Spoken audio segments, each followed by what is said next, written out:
I Saw the TV Glow is the new movie by Jane Schoenbrun, who in 2021 came out with We're All Going to the World's Fair, which really knocked my socks off. It was my favorite movie of that year. I feel that in our modern age of film watching, we're gravitating more toward our phones, computers, tablets, whatever.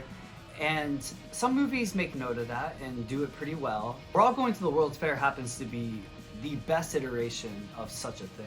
That movie could be better suited off watching on your phone or computer than it would on the big screen. And I Saw the TV Glow, in the same respect, could be better off viewed on an analog TV set. It mostly takes place in the 90s. We have this main character played by Justice Smith, who befriends this basket case played by Brigette Lundy-Payne through their mutual enthusiasm for this late night horror show called The Pink Opaque, which reminds me a lot of Are You Afraid of the Dark or R.L. Stine's The Haunting Hour. To be real, this is kind of a hard one to review because this movie is jam-packed with a lot. Through the press release of We're All Going to the World's Fair, Jane Schoenbrun made it pretty clear that they were transitioning during that period of making that movie. And with I Saw the TV Glow, Jane made it pretty clear that this was going to be a movie primarily focused on identity.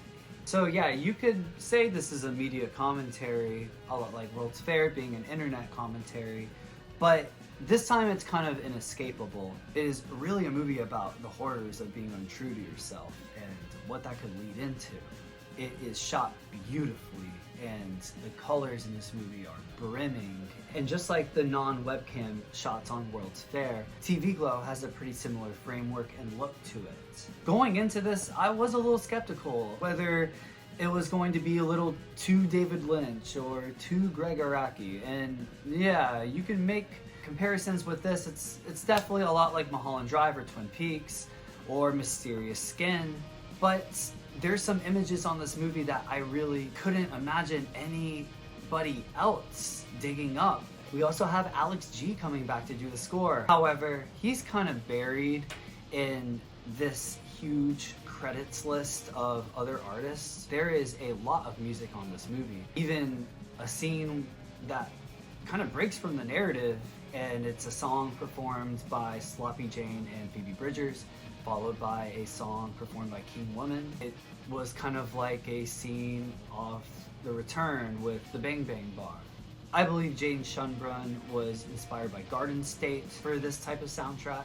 And the cast, too. I mean, besides Justice and Brigette, we also have Helena Howard, Snail Mill's Lindsay Jordan, Connor O'Malley, Danielle Deadweiler, and Fred Durst as well. Like, it is the most diverse sounding cast really I could think of on a movie this year. And how are the performances? Want to say they're all pretty great. Brigette Lundy-Payne specifically, I really love watching her on screen. There's this sort of conviction on her face when she's explaining how much she loves this TV show. The character she plays is heartbreaking.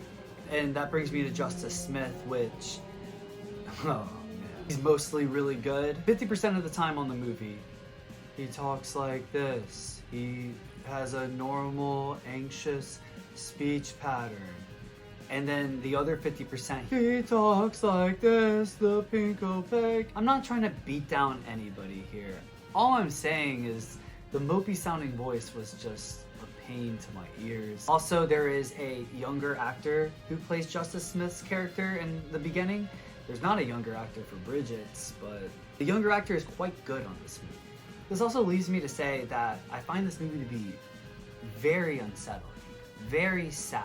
Yes, World's Fair had no sunshine on it either. This one is probably even more existential. And as far as answers go, they really kind of leave it up to the beholder, which I can respect, but at the same time, boy, is this a bummer. In a way, I do appreciate how far down the spiral this goes. And there's a lot of nightmare, surreal imagery to back this up as well. But other times I couldn't help but to think just how emo this all is. Dear Diary, mood apathetic.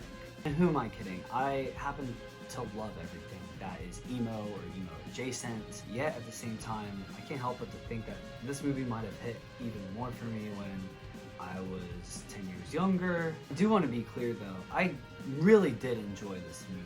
I found it very well made, very original, and furthermore shows that Jane as a cinematic POV is truly a force to be reckoned with. So I saw the TV glow. I would give this a 7.9. It is released by A24. It'll be in select theaters May 3rd and expanding on May 15th. So check it out. Thank you for watching.